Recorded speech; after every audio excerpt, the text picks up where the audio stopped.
नमस्कार, news nation के digital platform पर लाइव है। ओकिनावा प्रेजेंट्स चैंपियंस की जंग में आज जो बड़ा मुकाबला था और मोहाली के स्टेडियम पर पंजाब किंग्स बनाम मुंबई इंडियंस के बीच ये मैच था। और जैसा कि हमने आपको कल ही बता दिया था, पिच रिपोर्ट में भी बताया था कि 200-200 रन दोनों पारियों में बनने वाले हैं और ठीक वैसा ही हुआ। और अंत में मुंबई इंडियंस ने शानदार तरीके से बल्लेबाजी करते हुए 6 विकेट से इस मुकाबले को जीत लिया।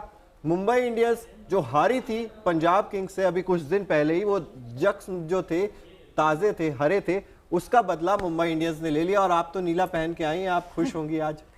देखिए, जाहिर तौर पर जिस तरह से आज परफॉर्म किया है मुंबई ने, खुश हूं मैं। और पिछले कई दिनों से जिस तरह से जख्म मिल रहे थे हार के, उससे उभरने का ये रास्ता इस वक्त नजर आता है। जिस तरीके से मुंबई इस वक्त परफॉर्म कर रही है और आज जिस तरह से खेल खेला है, जाहिर तौर पर अब क्योंकि जंग और ज़्यादा कड़ी होने वाली, क्रिटिकल होने वाली है, तो मुझे लगता है कि मुंबई अपने आप को उसके लिए तैयार कर रही है। बिल्कुल। और आप भी वो ओकिनावा कलरफुल जैसे स्कूटीज आती है ना, वैसे ही आप भी कभी नीला कभी तो क्या एक्साइटमेंट है मुंबई होके तो कलर्स होने चाहिए। जैसे यहाँ पर हम कलर्स दिखा रहे हैं, स्कूटी के अलग अलग कलर्स हैं, वैसे ही आपकी जिंदगी में भी कलर्स होने चाहिए, बहुत इंपॉर्टेंट है। बिल्कुल। और मोनू भी हमारे साथ है। मोनू, जिस तरीके से 200 रन बन गए थे, लेकिन क्योंकि मोहाली की पिच थी तो लग रहा था कि यार ये चेज हो सकते हैं, क्योंकि मुंबई का बैटिंग लाइनअप जिस तरीके का है, विश्वास था और उस विश्वास पर खड़े उतरे। और मेन बात जो थी, सूर्य कुमार यादव जिस तरीके से लगातार परफॉर्म करते आ ही रहे थे, आज भी बल्ला गरजा। और जब सूर्य का बल्ला गरजता है तो बड़े बड़े शांत हो जाते हैं। बिल्कुल सही कहा आपने। लेकिन एक बार मुझे लगा, जब इनिंग स्टार्ट हुई, 200 का टारगेट 214 बनाने थे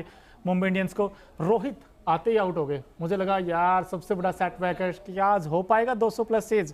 बट उसके बाद सूर्य कुमार यादव ने जो गियर बदले हैं, जो बैटिंग की है, उनमें वो क्लास है। देखिए, वो बहुत बड़े प्लेयर है T20 फॉर्मेट के। मैं हमेशा कहता हूं कि उनके पास सबसे अच्छी बात यह है कि गेंद की लेंथ को अच्छा पिक करते हैं और उनके पास हाई शॉट ऑफ रेंज है। रोमिता, वो गेम को यूं चेंज कर देते हैं क्योंकि उनके पास सब कुछ है। उनके पास टेम्परामेंट है, उनके पास फुटवर्क है, वो विद द स्पिन अच्छे शॉट खेलते हैं, वो घबराते नहीं किसी भी, चाहे तेज गेंदबाज हो या स्पिन गेंदबाज हो, वो बेखौफ खेलते हैं। और वही कुछ आज देखने को मिला। और 66 बनाए, क्या बैटिंग की, आज मैच विनिंग नॉक खेली उन्होंने। आज ईशान किशन की भी तारीफ करनी होगी। बिल्कुल। और वो जो लेफ्ट राइट कॉम्बिनेशन था ना, उसने ये मैच निकाल दिया, क्योंकि उतना आसान नहीं था लेंथ को अच्छे से गेंदबाजों के लिए।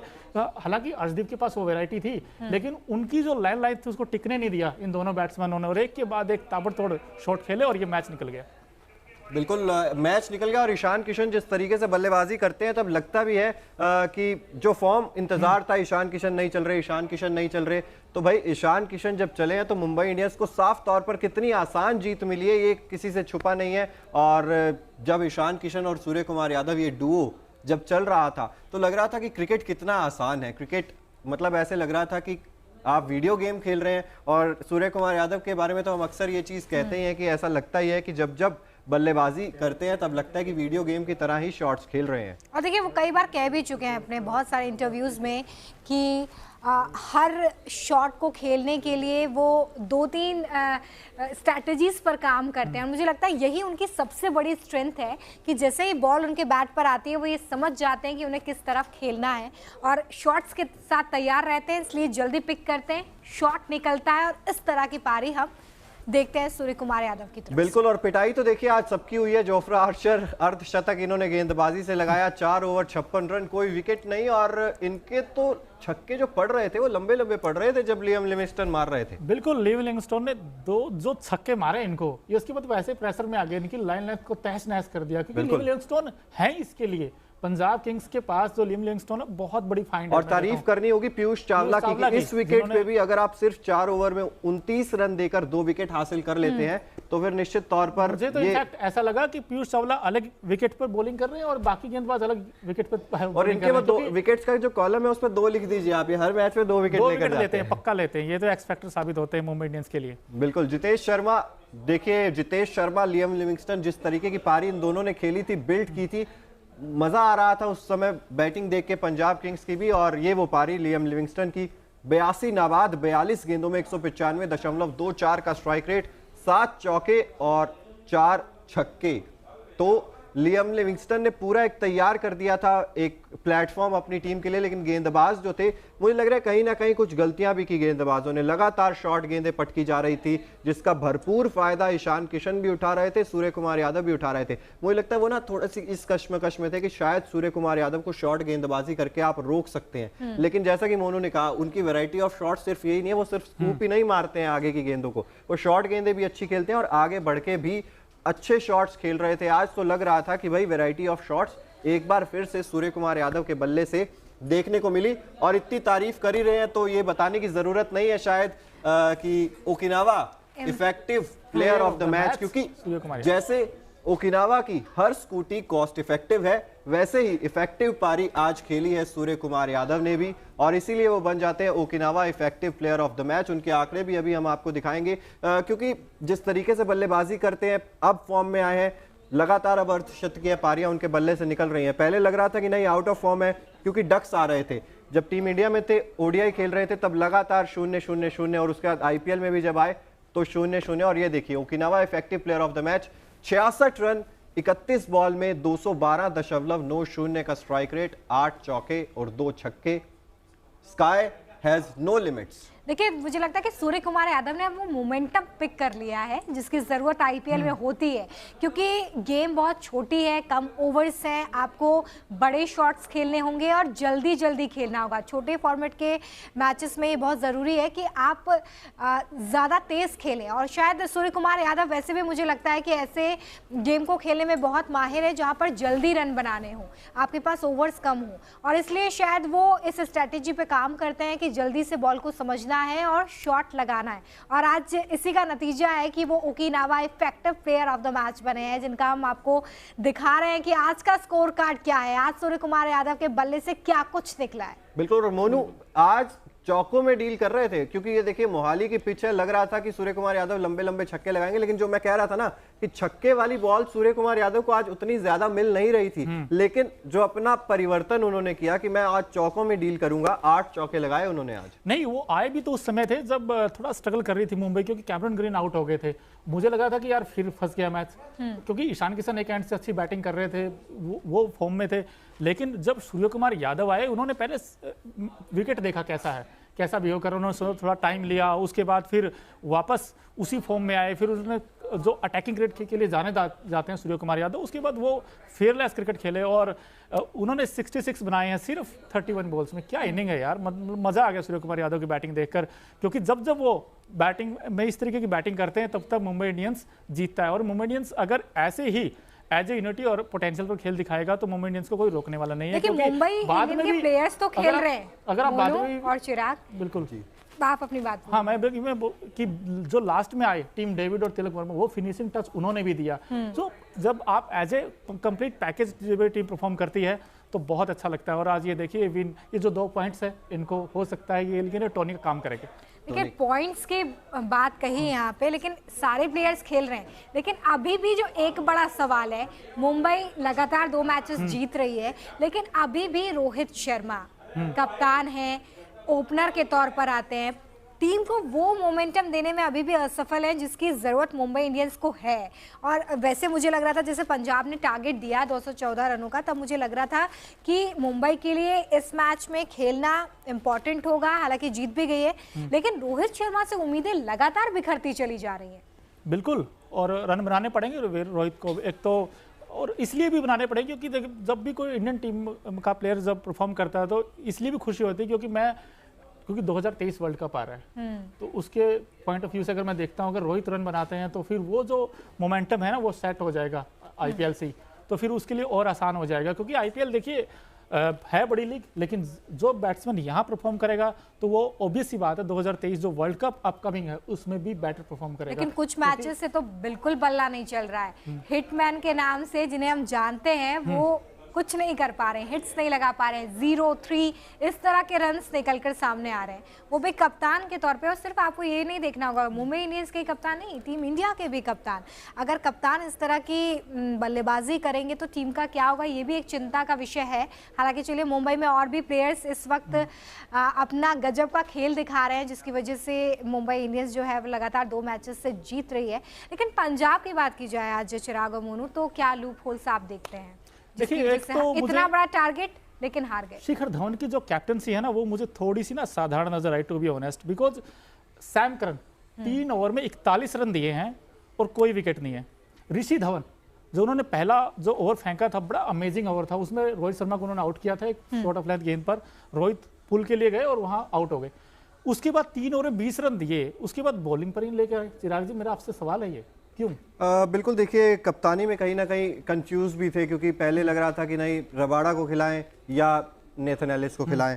तो ये मुझे लगता है कि कश्मकश बहुत ज़्यादा है पंजाब के खेमे में गेंदबाजी को लेकर, खास तौर पर गेंदबाजी डिपार्टमेंट में, क्योंकि हम चेंजेस भी बहुत सारे देखते हैं। पहले हरप्रीत सिंह आए थे, उसके बाद उन्हें ड्रॉप कर दिया गया, उसके बाद हमने देखा था कि वहाँ पर लियम लिविंगस्टन जब नहीं थे तब भी दिक्कत आती थी पंजाब को।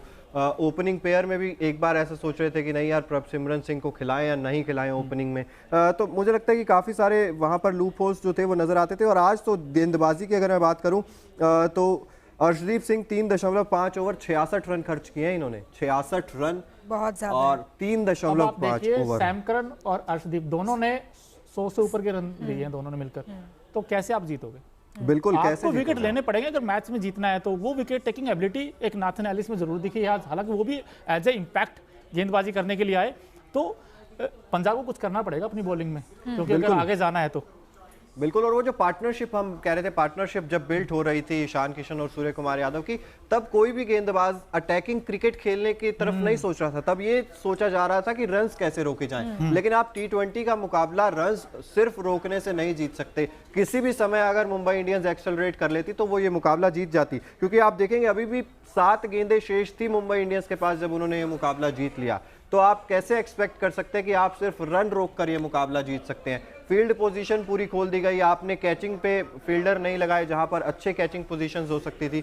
तो मुझे लगता है कप्तानी में तो लूप होल्स थे ही। बिल्कुल, शिखर धवन को इस चीज पर काम करने की मुझे लगता है काफी ज्यादा जरूरत भी है। पंजाब किंग्स जिसने शुरुआत बेहद शानदार की थी IPL 2023 की, अब कहीं ना कहीं वो जो मोमेंटम है ना वो टूटता हुआ नजर आ रहा है। पंजाब किंग्स मुंबई इंडियंस से नीचे आ गई है पॉइंट्स टेबल में। मुंबई इंडियंस 6ठे नंबर पर है, पंजाब किंग्स 7वें नंबर पर है पॉइंट्स टेबल में, जिसका मतलब साफ तौर पर यही है कि अब मुंबई इंडियंस जो है वो फ्लो में आ गई है। और कैसे भूल सकते हैं Okinawa, colourful movement of the match, जो रंग बिखेरे आज स्टेडियम में। आज के जो कलरफुल मूवमेंट्स है ओकिनावा के, वो बहुत खूबसूरत है। ये देखिए, ये लियम लिविंगस्टन की पारी और ये इंडियन क्रिकेट टीम महिला की कप्तान और ये प्रीति जिंटा जिस तरीके से आज सपोर्ट कर रही थी। मतलब टीम तो हार गई लेकिन जो सपोर्ट रहता है इनका वो बहुत ज़्यादा रहता है हमेशा मैदान पर। तो ये कुछ कलरफुल मूवमेंट्स हमें देखने को मिले मैच में। तो ये है आज के Okinawa colourful movement of the match. Liam Livingstone के लिए बुरा ज़रूर लग रहा है आज, क्योंकि जिस तरीके की नॉक उन्होंने खेली उसके बावजूद वो जब रिजल्ट में तब्दील नहीं होती तब एक प्लेयर एज अ प्लेयर आपको बुरा ज़रूर लगता है। और जितेश शर्मा, ये बहुत अच्छी फाइंड है पंजाब की, क्योंकि हर मैच में आते हैं, लास्ट में आकर रन बनाते हैं, और इस बार भी उन्होंने अच्छे रन बनाए, 49 बनाए उन्होंने। तो वो जब चलते हैं लास्ट में आकर तो इनकी बैटिंग में और मजबूत हो जाती है इनकी बैटिंग नीचे से। लेकिन इनका जो प्रॉब्लम है वो अभी फिलहाल बॉलिंग है, इनका सबसे बड़ा कंसर्न है। अब शिखर धवन को देखना पड़ेगा कि बॉलिंग में क्या वो और लेकर आ सकते हैं। हालांकि कगिसो रबाडा आज इंजर्ड थे, वो नहीं खेल पाए। नाथन एलिस ठीक है, लेकिन वो कहते हैं ना कि नौमिता जी, एक प्लेयर से आप मैच नहीं जीत सकते। अगर आपको मैच जीतना है तो आपको एज ए यूनिटी परफॉर्म करना पड़ेगा। और ये भी ध्यान देना होगा कि अगर आपका बैटिंग ऑर्डर मजबूत है तो आप उसके दम पे भी मैचेस नहीं जीत सकते। आपको आपके दोनों छोरों को मजबूत रखना होगा, तभी आप मुकाबले जीत पाएंगे। और वो भी तब जब अब ये IPL आगे बढ़ रहा है। अब आपको आगे और ज्यादा मुश्किल इम्तिहान देने हैं। अगर आपको इस टूर्नामेंट में बने रहना है तो फिर आपको अपने दोनों छोर मजबूत करने होंगे। लेकिन फिलहाल पंजाब के साथ जो बड़ी दिक्कत आज नजर आई वो पहली कप्तानी, शिखर धवन की कप्तानी में थोड़े लूप होल्स नजर आए, जिसका जिक्र यहाँ पर चिराग और मोनू भी कर रहे हैं। और दूसरा सबसे महत्वपूर्ण ये कि गेंदबाजी उतनी ज़्यादा अटैकिंग नज़र नहीं आई। अगर 214 रनों का टारगेट आप देते हैं तो आपको उसी तरीके से अटैकिंग गेंदबाजी करनी होगी ताकि आप रनों को रोक सकें और विकेट को ले सकें। लेकिन शायद आज इसी जद्दोजहद में पंजाब के जो प्लेयर्स रह गए कि रन रोकें, विकेट पर शायद उतना ध्यान नहीं गया। अगर विकेट ली जाती तो शायद रनों की रफ्तार रुक सकती। बिल्कुल, 54 रन पे 2 विकेट गिर चुके थे, आपके पास अभी रनों का अंबार था आगे। आप वहां पर अगर विकेट ले लेते तो फिर मुंबई इंडियंस अपने आप बैकफुट पर आ जाती। लेकिन वहां पर क्या किया, वहां पर डर गए सूर्य कुमार यादव से। 10 गेंदें 40 रन वाली थी। शिखर धवन शुरुआत में शायद अपने आप को रोक रहे थे या क्या कर रहे थे, कुछ समझ में नहीं आ रहा था। वो इनिंग को हमेशा पेश करना चाहते, थोड़ा लंबा खेलना चाहते, बट मेरा ये मानना है कि शिखर धवन जब बैटिंग की शुरुआत करते हैं तो शुरू से थोड़ा अग्रेसिव क्रिकेट खेलें, वो टीम के लिए बेनिफिट होगा और उनके लिए बेनिफिट होगा। क्योंकि वो शिखर धवन जिस शैली के हैं वो आते हैं, आने के बाद फिर 2-3 जो कवर ड्राइव्स लगाते हैं, मुझे भी आज लगा था, हालांकि बैट उनके बिल्कुल बीच में लगी थी, full face of the bat जिसे कहते हैं, मुझे लगा था कि आज इन फॉर्म है, फॉर्म में आए हैं, रन बनाएंगे, बट एक बार फिर से वही 20 गेंदों पे 30 रन, ये इनफ नहीं है T20 फॉर्मेट में, क्योंकि आप आगे से लीड करते हो और प्रभ सिमरन का फिर फेलियर। बिल्कुल, वो तो अच्छी बात है कि इनका जो मिडिल ऑर्डर है उन्होंने रन बनाए हैं। एक बार फिर से लिविंगस्टोन जिसने पिछले मैच में इनिंग खेली थी, आज फिर वापस आए, फिर वही रंग में दिखे। बट सैम करन, मेरा फिर से वही पॉइंट, क्योंकि लास्ट मैच में उनको विकेट नहीं मिली, इस बार भी विकेट नहीं मिली। देखिए, गेंदबाजी में आपको विकेट लेने होंगे तभी आप जीत पाएंगे। यहाँ 18 करोड़ से ऊपर में बिके हुए खिलाड़ी हो, आपको सिर्फ बल्लेबाजी के लिए तो नहीं रखा होगा। आप ऑलराउंडर हो, आपको उस तरीके का प्रदर्शन करना होगा। और सैम करन गेंदबाजी में कहीं ना कहीं बहुत सारे लूपहोल्स नजर आते हैं। अब तो पंजाब की कप्तानी भी की थी कुछ मैचेस में, लेकिन गेंदबाजी में सुधार करना होगा और इनको सुधार करना होगा बल्लेबाजी में। रोहित शर्मा ये टीम इंडिया के कप्तान है, WTC फाइनल खेलने जाना है इनको अब से कुछ ही दिन बाद, लेकिन ऐसी बल्लेबाजी अगर करेंगे तो फिर मुश्किलें टीम इंडिया के लिए भी खड़ी होती दिखाई दे रही हैं। बिल्कुल, क्योंकि रोहित जब रन बनाते हैं तो फिर वो भी जब रन बनाएंगे तो टीम जीतेगी, ऑब्वियस सी बात है। लेकिन वर्ल्ड टेस्ट अगर ये टिक जाते, अगर रोहित शर्मा टिक जाते, चलिए मुंबई मैच तो जीत गई, वो चीज अलग है, लेकिन अगर रोहित शर्मा टिक भी जाते तो ये पिच उनके मतलब की थी, गेंदबाजी भी उनके मतलब की हो रही थी पंजाब की तरफ से। मुझे लगता है कि अगर थोड़ा बहुत और संभल कर खेल लेते तो फिर इनके बल्ले से आपको शायद शतक भी देखने को मिल सकता था। बिल्कुल, इंतजार उसी का हो रहा है कि कब रोहित शर्मा का बल्ला चलेगा और वो खेलेंगे। और देखिए, रोहित शर्मा के बारे में बार बार बात करना इसलिए इम्पोर्टेंट हो जाता है कि आगे बड़े टूर्नामेंट्स इंडिया को खेलने हैं। एज अ कप्तान उन्हें कप्तानी करनी है। कई बार हमने ये भी देखा कि मुंबई इंडियंस की कप्तानी में भी थोड़ी से लूप होल्स नजर आए थे, जिसकी वजह से कुछ मैचेस लगातार जो है वो मुंबई के हाथ से निकलते रहे। लेकिन अगर आप ओपनर के तौर पर आते हो, आप कैप्टन हो, तो आप की जिम्मेदारी बनती है कि टीम में आप वो मोमेंटम क्रिएट करके दें।